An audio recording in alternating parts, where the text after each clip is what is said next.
Ini sangat ngeri sekali saya mendengarnya ya. Berseliweran di media sosial bahwa digadang-gadang Jakarta itu akan tenggelam.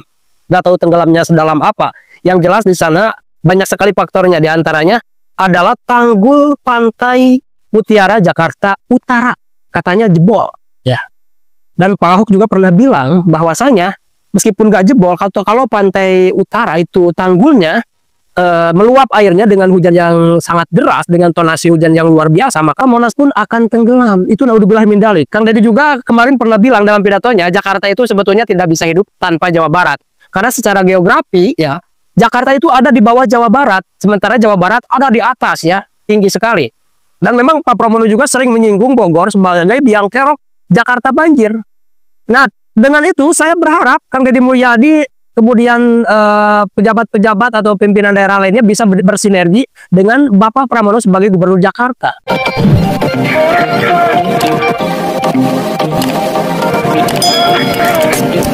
Ahok mengingatkan resiko banjir besar hingga ke kawasan Monas jika tanggul pantai Mutiara jebol akibat kombinasi rob dan hujan ekstrim.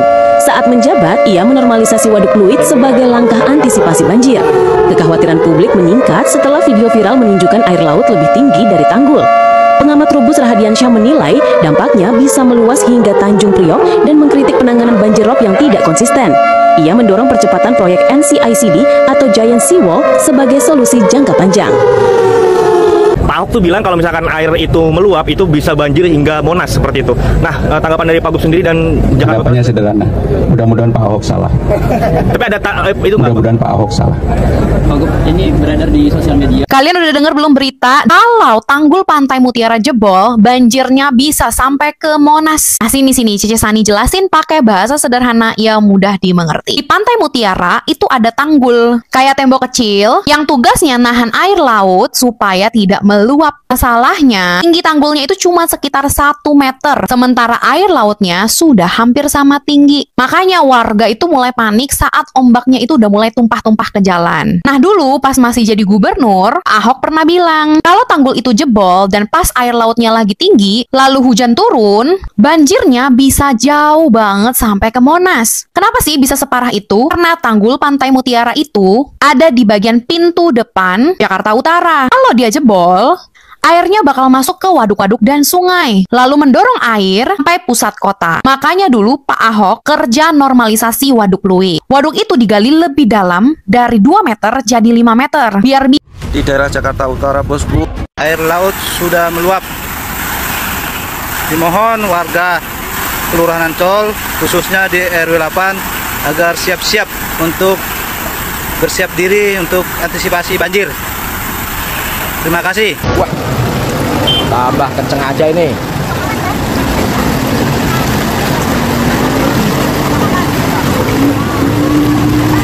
Ya, untuk pemerintah pusat minta tolong segera direalisasikan untuk program tanggul raksasanya Giant Seawall. Bagi yang tidak setuju, abaikan saja. Solusi jangka panjangnya itu. Solusi jangka pendeknya mungkin jalan yang buat turunan air ini mungkin bisa ditanggul dulu sama pemerintah daerah. Terima kasih. Bis semua tuh.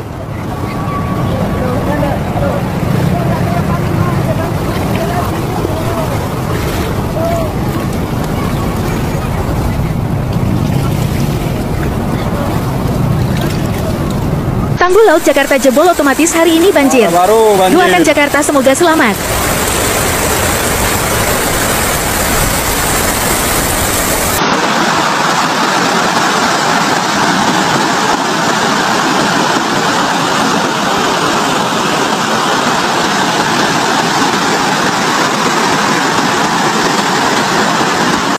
Wih, kawan-kawan, ini air udah naik semua ke atas ini, yang tanggulnya dibongkar, air masuk semua nih.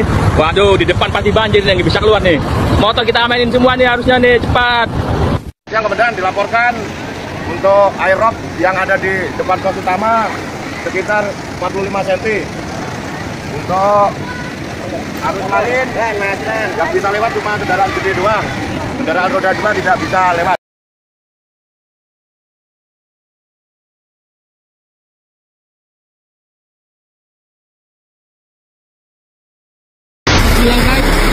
Indomaret terendam.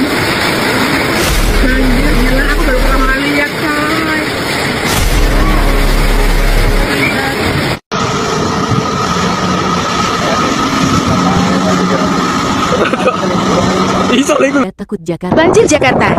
Air laut naik lagi. Tidak hanya menghadapi penurunan permukaan tanah setiap hari, ibu kota juga terancam kawasan utara Jakarta 2024 jam 08 bahwasanya air pasang laut pada hari ini sudah mulai semakin deras meluap melalui dermaga yang posisinya pas di belakang pompa air pasar ikan. Keadaan dari pagi sudah mulai dan diperkirakan mungkin ini akan lebih dari keadaan yang kemarin. Ini sudah mulai mengalir menuju ke luar ke jalan Lodan Raya. Agar warga di sekitar khususnya Kelurahan Ancol RW 08 untuk mengantisipasi ketinggian air yang hari ini semakin tinggi.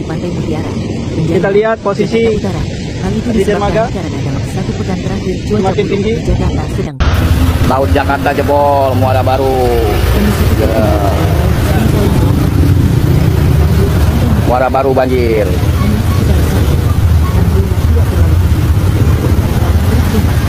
Laut jebol, muara baru.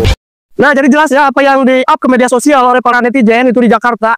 Mereka benar-benar berharap kepada Pak Pramono, ya dengan anggaran 73 triliun per tahun, bahkan sekarang lebih 90 triliun, tetapi Pak Pramono belum membuat suatu program yang begitu wah atau gimana. Dan seharusnya banjir di Jakarta itu memang dari awal tahun ya, sudah dialokasikan anggarannya. Dan kemarin juga Bapak Purbaya sudah menemukan bahwa anggaran Pemprov Jakarta itu mengendap ya di deposito. Tetapi para pejabat banyak yang mengatakan justru sengaja ada deposito karena bunganya juga lumayan. Kemarin dari Kalimantan Selatan seperti Bapak Haji Muhyiddin mengatakan, bahkan saya sengaja menyimpan 4,7 triliun di deposito atau di bank sentral dan kami mendapatkan 21 miliar per bulan itu bersih. Dan 4,7 triliunnya masih ada. Itu memang secara sepintas bagus sekali untuk pendapatan daerah. Tetapi ditemukan juga oleh Pak Purbaya dan DPD bahwasanya banyak kontraktor dan para guru, terutama guru honorer, itu belum menerima haknya dari Pemprov. Saya juga merasakan imbasnya dan teman-teman. Dan itu adalah suatu kezoliman yang luar biasa menurut Pak Purbaya. Maka Pak Purbaya berkali-kali mengatakan bahwa uang itu jangan terlalu lama disimpan di deposito, cepat alokasikan ke para kontraktor, ke para pekerja, para guru, dan yang lainnya.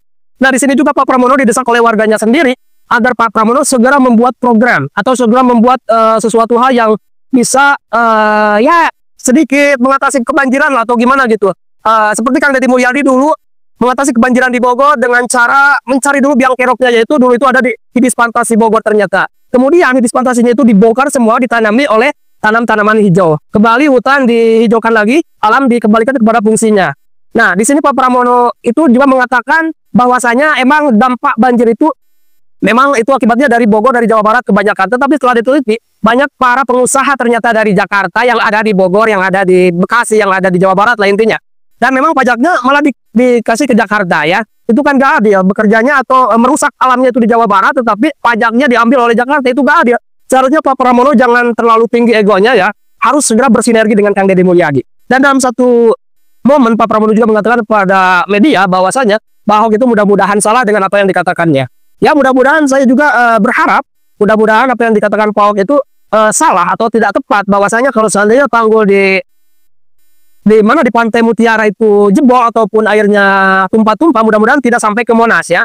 Nah ini sangat luar biasa. Saya juga sangat ngeri mendengarnya. Apabila Jakarta tenggelam, kemudian ibu kota belum pindah, mau gimana ini nasib Indonesia ya? Bahkan ada ahli yang mengatakan, entah apakah ini ahli abrasi atau ahli air atau ahli geologi atau apa, mengatakan bahwa Jakarta itu sebetulnya per tahun itu abrasi atau mengalami pengablasan ke bawah itu turun 4 meter per tahun. Tetapi warga Jakarta ya, mungkin ini ada yang mendengar dari Jakarta, warganya, kalian pasti tidak merasa ini amblas 4 meter per tahun, gak mungkin ya. Itu pasti akan bertahap ya. Saya juga gak percaya ya, tetapi ini adalah suatu kenyataan yang memang pahit. Bagaimana menurut kalian terkait tanggul Pantai Mutiara? Apakah akan membuat Jakarta tenggelam atau tidak? Silahkan cantumkan di kolom komentar. Terima kasih sudah menonton. Jangan lupa like, subscribe, dan tekan tombol lonceng. Bye-bye.